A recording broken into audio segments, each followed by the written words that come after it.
मग पोटातली कळ जरा दाबून धरली, एक साडी ठासून नेसली. मग पोटातली कळ जरा दाबून धरली, एक साडी ठासून नेसले. त्यांना जितके शक्य होईल तितके मेकअप चेहऱ्यावर फासले. म्हटलं दाखवून देऊ, बघ तू काय गमावलं. हवाई जहाज सोडून पुढे टमटम गमावलं. मराठी भाषेचा प्रसार, नवोदित कवींना व्यासपीठ उपलब्ध करून देणे आणि मराठी साहित्याची समृद्ध परंपरा नव्या पिढीपर्यंत पोहोचवण्याच्या उद्देशाने महाराष्ट्र दिनाचे औचित्य साधत महाराष्ट्र राज्य मराठी भाषा समितीच्या वतीने शनिवारी कोपरगाव शहरात भव्य काव्य मैफिलीचे आयोजन करण्यात आले होते. कृष्णाई मंगल कार्यालय येथे पार पडलेल्या या कार्यक्रमास साहित्यप्रेमींची आणि श्रोत्यांची मोठी उपस्थिती लाभली. यावेळी साहित्यिक, कवी आणि पत्रकार यांचा मान्यवरांच्या हस्ते सत्कार करण्यात आला. कार्यक्रमाचे आयोजन महाराष्ट्र राज्य मराठी भाषा समितीचे अध्यक्ष आमदार आशुतोष काळे यांच्या पुढाकारातून करण्यात आले. यावेळी महाराष्ट्र राज्य राजभाषा समितीचे सदस्य आमदार संजय केणेकर, वैजापूरचे आमदार रमेश बोरनारे, कर्मवीर काळे कारखान्याचे उपाध्यक्ष प्रवीण शिंदे यांच्यासह विविध क्षेत्रातील मान्यवर उपस्थित होते. या काव्य मैफिलीत महाराष्ट्रातील प्रसिद्ध कवी आबा पाटील, नितीन चंदनशिवे, सज्जन मुल्ला, गुंजन पाटील, लता एखळे, तालिब सोलापुरी, आबेद शेख, शशिकांत शिंदे, शिवाजी बंडकर, संदीप काळे आदींनी आपल्या कवितांनी रसिकांची दाद मिळवली. यावेळी आमदार आशुतोष काळे यांनी मनोगत व्यक्त करताना सांगितले की आजच्या काळात मनोरंजनाची अनेक साधने उपलब्ध असताना एवढ्या मोठ्या संख्येने नागरिक काव्य मैफिलीसाठी उपस्थित राहणे ही साहित्यप्रेमाची जिवंत परंपरा असल्याचे सांगितले. आमदार संजय केणेकर यांनी आमदार आशुतोष काळे यांच्या कार्याचे कौतुक करत त्यांच्या मराठी प्रेमाचा गौरव केला. आमदार रमेश बोरनारे यांनीही कार्यक्रमाचे कौतुक करत कोपरगावात साहित्यिकांना व्यासपीठ मिळत असल्याबद्दल समाधान व्यक्त केले. त्यांनी आशुतोष काळे यांच्या विकास कामांचा उल्लेख करत मतदारसंघात सांस्कृतिक वातावरण निर्माण होत असल्याचे नमूद केले. कार्यक्रमात मराठीबरोबरच उर्दू कवितांचाही सुरेख संगम अनुभवायला मिळाला. कवी तालिब सोलापुरी यांच्या सादरीकरणाला विशेष दाद मिळाली. या काव्य मैफिलीमुळे कोपरगावकरांना दर्जेदार साहित्यिक मेजवानी मिळाल्याची भावना उपस्थितांनी व्यक्त केली.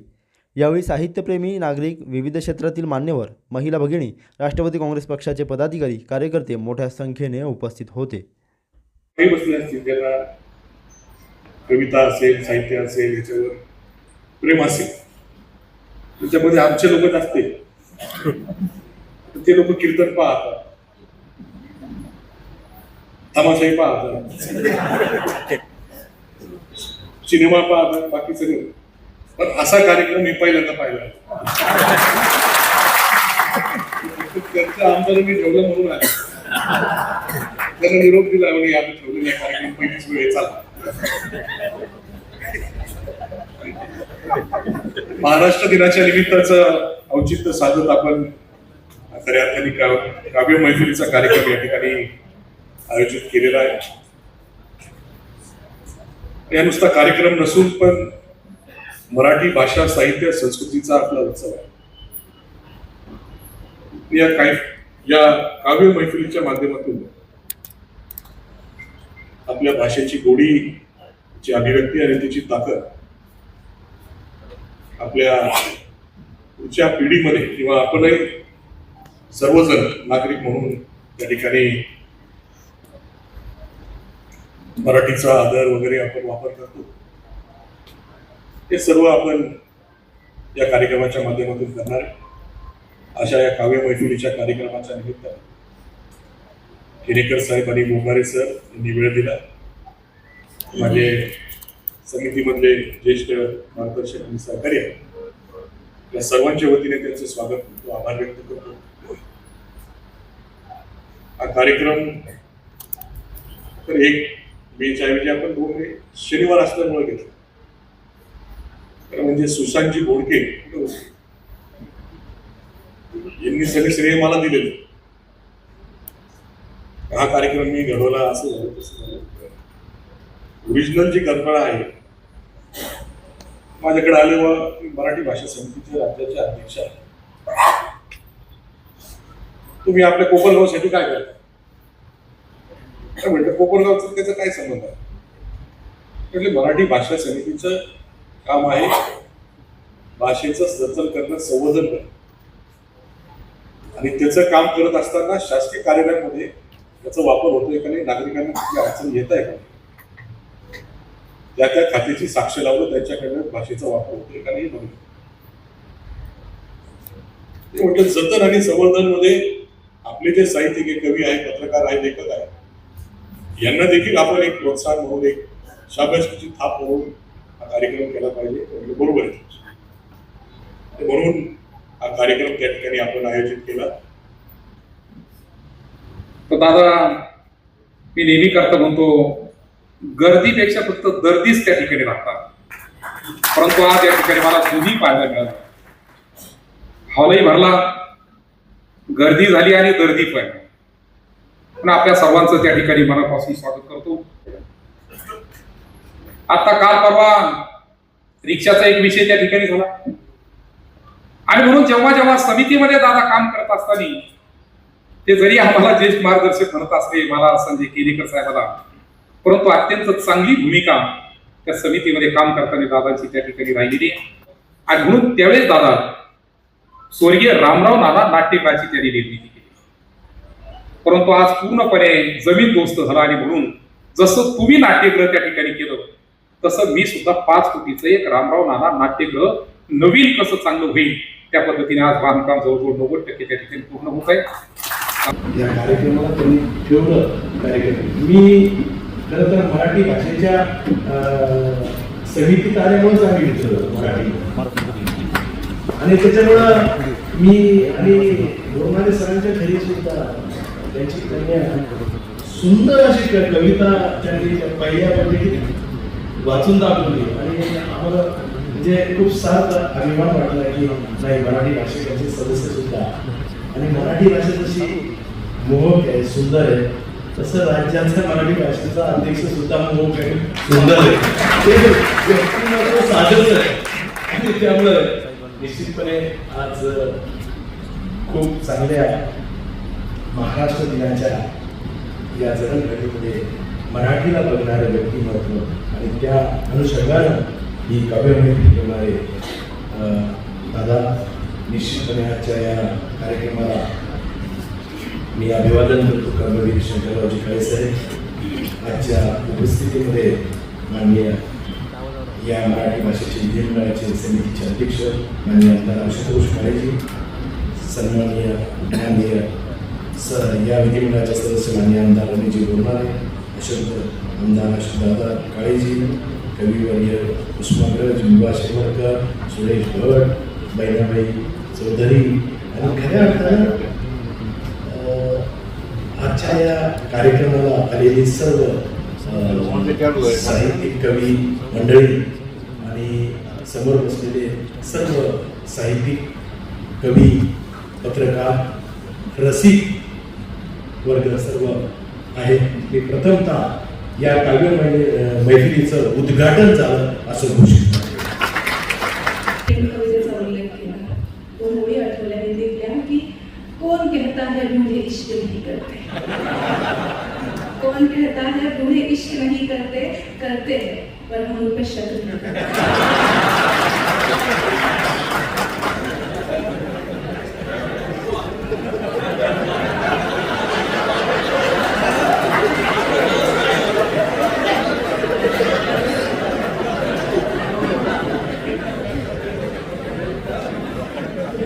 सर इतकी छान वाहवा करतात.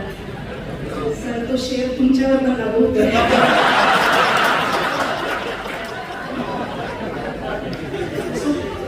माणसाने प्रेम करत राहिलं पाहिजे एकावर. आपण आता किस्सा सांगितला, मी तुम्हाला एक किस्सा सांगते की मागच्या काही महिन्यांपासून मी गॅदरिंगच्या कार्यक्रमांसाठी विविध महाविद्यालयांमध्ये फिरते. एका ज्युनियर कॉलेजमध्ये प्रमुख पाहुणी म्हणून गेली आणि अशी स्टेजवर उभी राहिली. सर एक 11वीचा मुलगा असेल, टक लावून बघत होता. तर मला प्रश्न पडला की मी अनकम्फर्टेबल झाली, मला बोलता येईना. आता काय करावं, इथून तर मी काय बोलू शकत नाही. कार्यक्रम संपल्यानंतर त्याला असं बाजूला बोलवलं आणि म्हटलं काय मी मोठी आहे तुझ्यापेक्षा. म्हणजे मॅडम तुम्हाला कळालं नाही. म्हटलं काय, म्हणजे कालच आबा पाटील आले होते, सांगून गेली मोठी स्वप्न बघायची.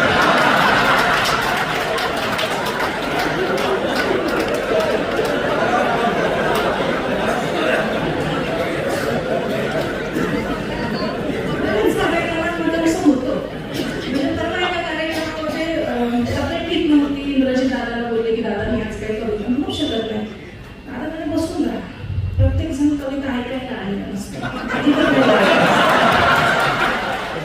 पण तुम्हाला सांगते सर, सुरुवातीला तुम्ही म्हणे की कीर्तन ऐकतात, तमाशे बघतात, गर्दी असते त्याचं. नाहीतर आज गुलशन पाटीलच्या ऐवजी गौतमी पाटील असते. असंच ज्या ज्या कार्यक्रमांमध्ये असं टक लावून बघतात, एका कार्यक्रमामध्ये एक शेर घेतला की इतका रोखून पाहू नको रे, मी अशी वितळणार नाही. इतका रोखून पाहू नको, मी अशी वितळणार नाही. माझ्या डोळ्यात एक घनदाट जंगल आहे, तुला रस्ता मिळणार नाही. बरं, तो पण हुशार, तो तिकडून म्हणतो की प्रेमाचा सिलेबस लय अवघड, कळता कळत नाही. की प्रेमाचा सिलेबस लय अवघड, कळता कळत नाही. आणि तोपर्यंत अर्ज करत राहणार जोपर्यंत रिझल्ट मिळणार नाही. कमालीचे कवी लिहितात आपल्याला, प्रत्येकामध्ये एक कवी असतो. पण तुम्ही काय सुंदर दाद देता. इंद्रजी दादा बोलले की मला कळालंय पाहुण्यांची घरून कोणी आले नाही म्हणून. मला कळतंय कोणाच्याच घरून कोणी आले. भरभरून दाद देताय तुम्ही. नाहीतर सर, मी पुण्या मुंबईला कार्यक्रमाला जाते, तुम्हाला सांगते की लोक दाद देतच नाही, कुठल्याच कवितेला दादच देत नाही. मग मी खाली आले, दादाला विचारलं, दादा हे का दाद देत नाही? बायको सोबत आलेले असतात स्वतःच्या. काय होतं ना की प्रेम कविता ऐकली की गर्लफ्रेंड आठवते, चेहरा खुलतो, बाजूला बसलेल्या काही ते सहन होत नाही. जेवणाचे वांदे करून घ्यायचे कशाला? हे दाद देते. पण तुम्ही कसं भरभरून दाद देता. आणि विशेष म्हणजे मी बघते, त्यांच्या डोक्यावर फेटे आहेत, पण बाकीच्यांच्या डोक्यावर केस आहेत. म्हणजे आमचे एक सर खूप छान सांगतात सर की बाळ जन्माला येतं, आई प्रेमाने डोक्यावर हात फिरवते, बाळाच्या डोक्यावर केस येतात, बाळ मोठं होतं, बाळाला समजायला लागतं, बाळाचं लग्न होतं, मग बायको डोक्यावर हात फिरवते. बाळाचे केस तुमच्या डोक्यावर अजून केस आहे, कदाचित बायको कमी प्रेमाने डोक्यावर हात फिरवत असेल.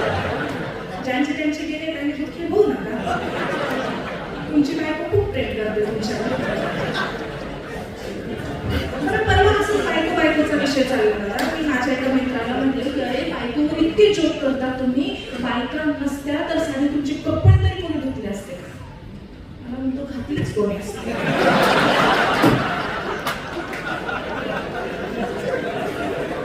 फार साधे असतात, फारच साधे, फारच भोळे, फारच चांगले असतात. यांना बायको खूप आवडते शेजारची.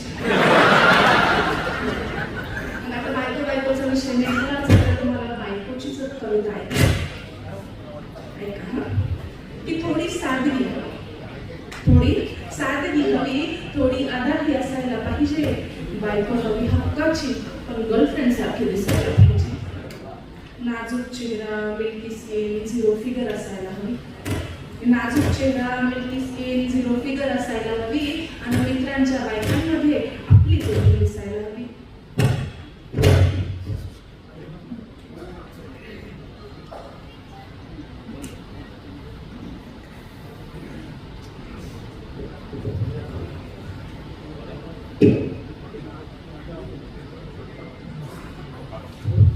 सिस्टीम मला दादाची बायको तर नाही आली की थोडी सादगी हवी, थोडी अदागी असायला पाहिजे. आणि बायको हवी हक्काची, पण गर्लफ्रेंड सारखी दिसायला पाहिजे. नाजूक चेहरा, मिल्की स्किन, झिरो फिगर असायला हवी. आणि मित्रांच्या बायकांमध्ये आपली जोडून दिसायला हवी. बरं, सारेच पुरुष स्वप्नाळू कवीसारखी का वागतात? हे सारेच पुरुष स्वप्नाळू कवीसारखी का वागतात? आणि नोकियाच्या फोनमध्ये तुम्ही आयफोनचे फीचर मागता. ज्या करतात नजरेनं घायाळ, त्या कधीच गुणाच्या नसतात. बरं दादा, विशेष काय माहिती आहे का? मला जवळजवळ 100 रील आल्या त्या ऑडिओच्या.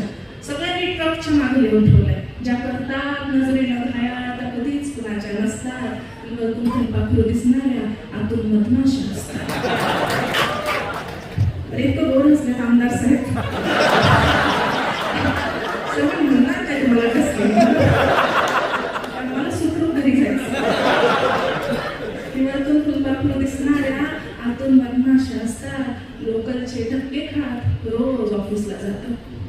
लोकलचे धक्के खात रोज ऑफिसला जातात आणि दुसऱ्याच्या मर्सिडीज पाहून आतल्यात खुश होतात. पण खरंच सांगा, त्यांच्या मेंटेनन्सचा खर्च तुम्हाला परवडणार आहे का? त्यांच्या मेंटेनन्सचा खर्च तुम्हाला परवडणार आहे का? आणि घरची डाऊन घालून बसलेली नॅनो तुम्हाला सोडणार आहे का? म्हणून जरा कोणी पाहून हसली की लगेच घसरायचं नाही. जरा कुणी पाहून हसली की लगेच घसरायचं नाही आणि आपली नॅनो पण कुणाला तरी मर्सिडीज भासते हे विसरायचं नाही.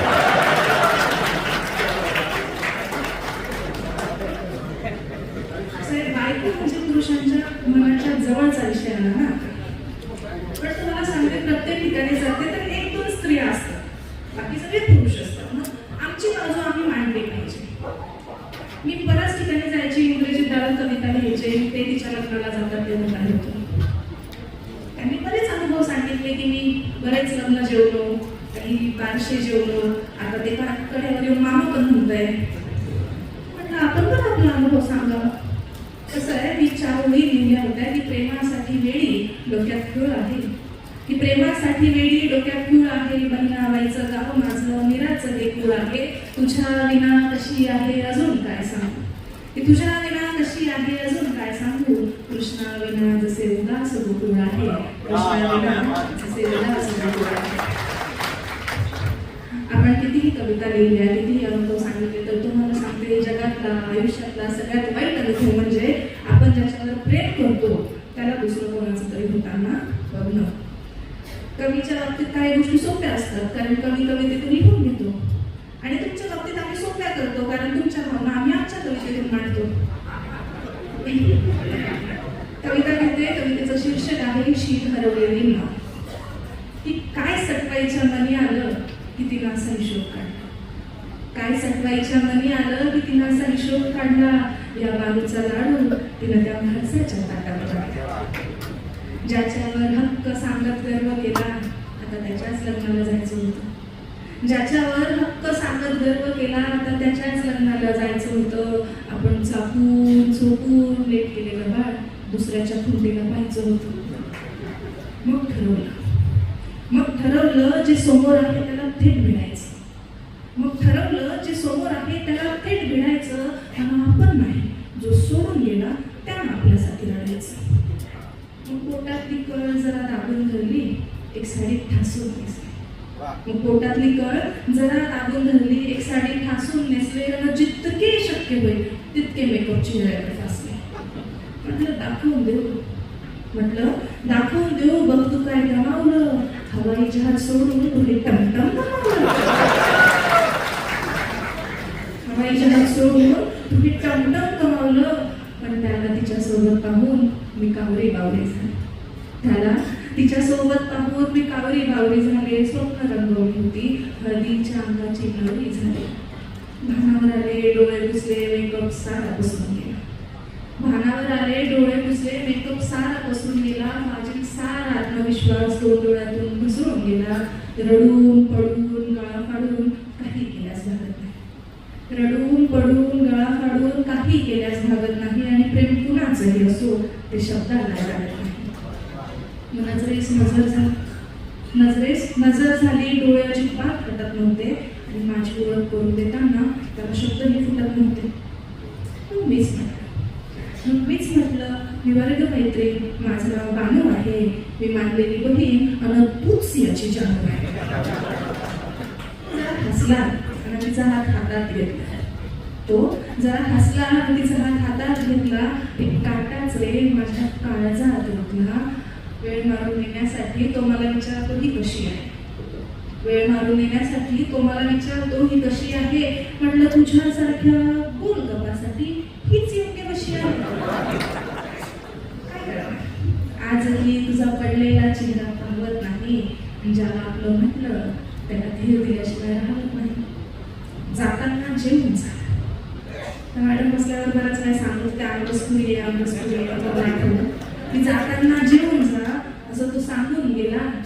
मग मी दाबून गुलाबजामुन खाण्याचा निर्धार केला. मी खरंच सांगू, एक घासही घशाखाली उतरला नाही आणि तिच्या सोबतचा त्याचा फोटो अजूनही डोळ्यात ओसरला नाही. एकांतात बसून मी त्या सटवाईला विचारत राहते. एकांतात बसून मी त्या सटवाईला विचारत राहते. शीळ हरवलेली नाव समुद्रात कुठं वाहते. शीळ हरवलेली नाव समुद्रात कुठं वाहते.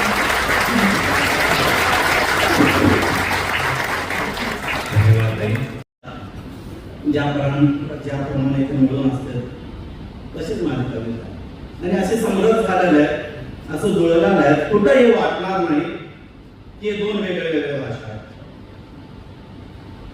मुस्कुरा के मेरी धड़कन को नया इजहार दे.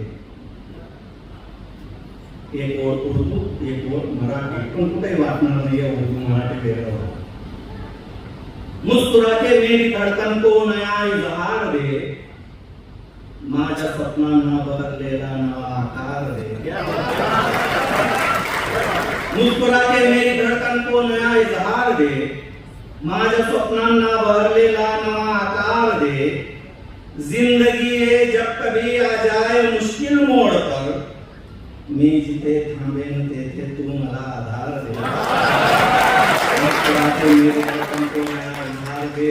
ऐ सनम बरसों से तेरी याद में और हिज्र में, ऐ सनम बरसों से तेरी याद में और हिज्र में, साचणाऱ्या या सरींना चांदण्यांचा हार दे. मुस्कुरा के मेरी धड़कन को नया इजहार दे. देखो, मैंने बहुत जिम्मेदारी के साथ एक जुमला कहा है कि मेरी कविता में महाराष्ट्र मिलेगा. अभी एक और उर्दू थी, मुस्कुरा के मेरी धड़कन को नया इजहार दे. ठीक है, अभी इसको मैं मराठी ऊपर लेता हूँ. मेरे आगे क्यों रोता है, मत आंखों में पानी ला. मेरे आगे क्यों रोता है, मत आंखों में पानी ला. घर में ज्यादा मच्छर है तो जाके मच्छरदानी ला. आता इथून सुरू होते. तळ हातावर सागर खेचून ओठावरती पिळून घे. तळ हातावर सागर खेचून ओठावरती पिळून घे. सहरा बनकर कब तक बोले प्यास लगी है पानी ला. दगडालाही ठेस लागली, दगडालाही ठेस लागली, डोळ्यात माझ्या अश्रू दे. आए दिल मेरे जज्बातों में दर्द कोई इंसान ला.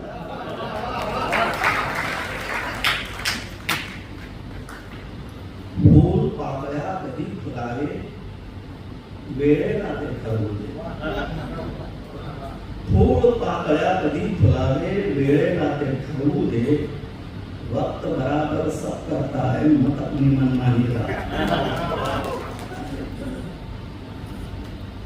ये संपूर्ण ओळ होती. आता अर्धी ओळ आधी मराठी, त्यालाच अर्धी जुळून हिंदी एक लाईन झालेली आहे. कुठे वाटणार नाही आपल्याला ते वेगळं आहे.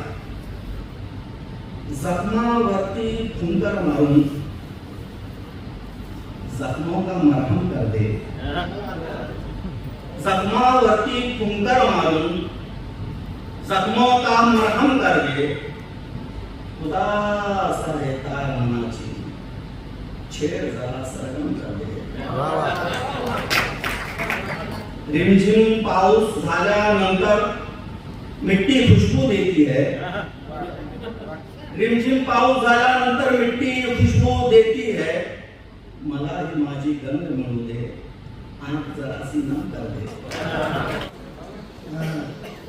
आज भाषा समितीचे अध्यक्ष खरंच तुकारामांच्या अभंगासारखे देखणे आहेत.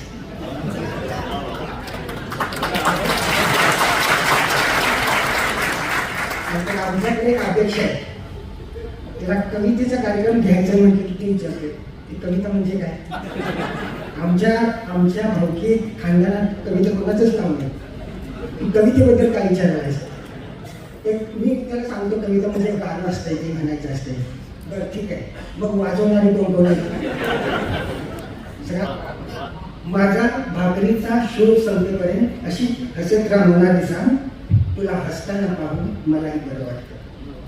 तुला हसताना पाहून मलाही बरं वाटतं. तुझं हसणं भाकरी इतकं सुंदर वाटतं. तुझं हसणं भाकरी इतकं सुंदर वाटतं, पण तुर्तास घट्टे पडलेल्या हाताने पूर्वाने तुझे गाल तर दृष्टाचे. तुर्तास घट्टे पडलेल्या हाताने पूर्वाने तुझे गाल तर दृष्टाचे. घामेलेल्या मिठीत गुदमरशील आणि विनाकारणच कशाला तुला शेणामातीचं इन्फेक्शन व्हायला. आणि विनाकारणच कशाला तुला शेणामातीचं इन्फेक्शन व्हायला. जरा धीर धर मोनालिसा, मीच उलगडेन तुझ्या हसण्याचं गुण. जरा धीर धर मोनालिसा, मीच उलगडेन तुझ्या हसण्याचं गुण. तुझ्या एकटीच्या कानात आग राहणार, ज्या आग राहणार गळपास घेतला कर्जात बुडालेल्या बापानं. ज्या आग राहणार गळपास घेतला कर्जात बुडालेल्या बापानं. आणि आई कापडासाठी मिळून गेली या धक्क्यानं. कर्जाचा शेवटचा हप्ता कितीपर्यंत अशीच हसत राहणार.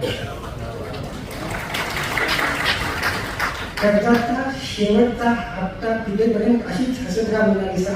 छान दिसतेस कर्ज कोऱ्या सातबाऱ्यावरचं मोकळं मोकळं राग दिसतेस.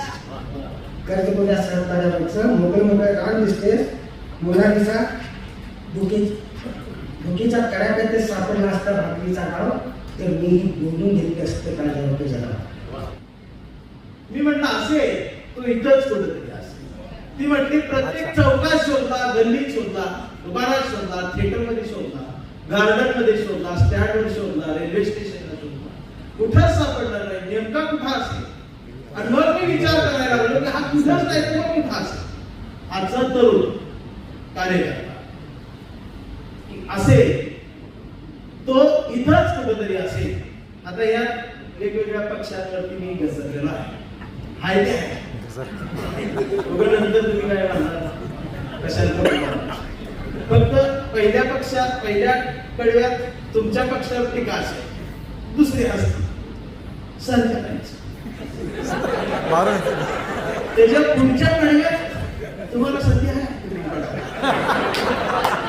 सगळ्यात की असे तो इथंच कुठेतरी असेल. सकाळी सकाळी भोंग्यावर हनुमान चाळीस म्हणत असेल तो इथंच कुठेतरी असेल. सकाळी सकाळी भोंग्यावर हनुमान चाळीसा म्हणत असेल. हनुमान चाळीसा म्हणता म्हणता तो कट्टर हिंदू झाला असेल तो इथंच कुठेतरी असेल. आणि मग कट्टर हिंदू होऊन तो हळूच मातोश्रीवर गेला असेल. मग मातोश्रीवर हिंदुत्वाचा खेळ खेळत धनुष्यबाण घेऊन हळूच गुवाहाटीला पळाला असेल.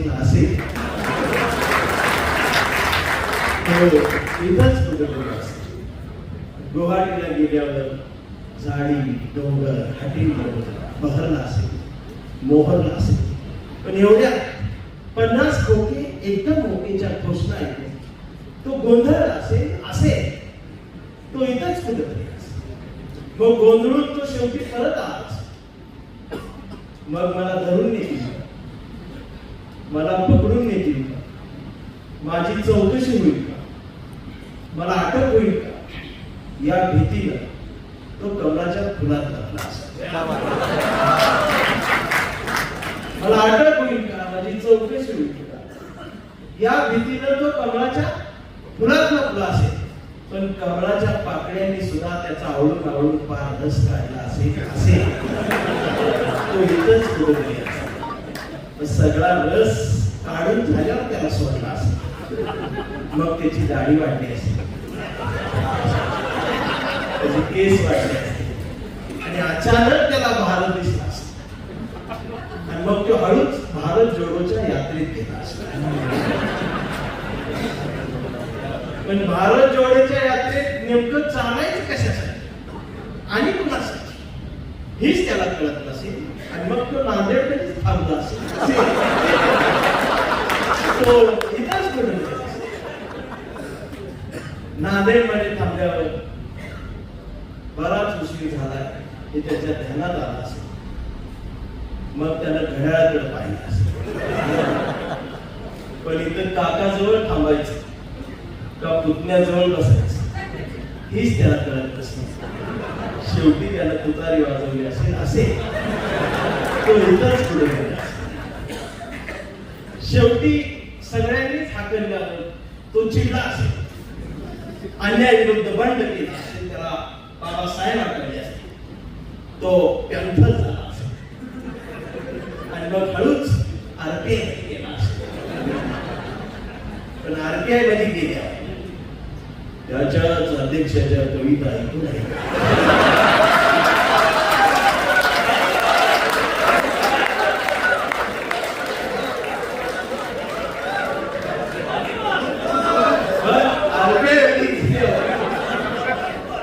त्याच्याच अध्यक्षाच्या पण आरपीआय मध्ये गेल्या त्याच्याच अध्यक्षाच्या कविता ऐकून ते बदला असे तो इथंच कुठं आणि कविता ऐकून त्याला वंचित झाल्यासारखं मग हळूच वंचित मध्ये पण वंचित मध्ये आल्या इथं नेमकं वंचित कोण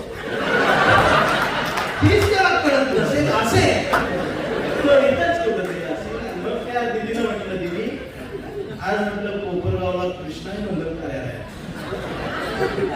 मराठी भाषा समितीच्या वतीने ज्या आमदार काळे साहेबांनी कवी संमेलन ठेवले त्या कवी संमेलनात तो आला तो कोपऱ्यात कुठेतरी बसला असतो आणि आमच्या सगळ्याच्या कविता ऐकून त्याला माणूस झाल्यासारखं वाटेल.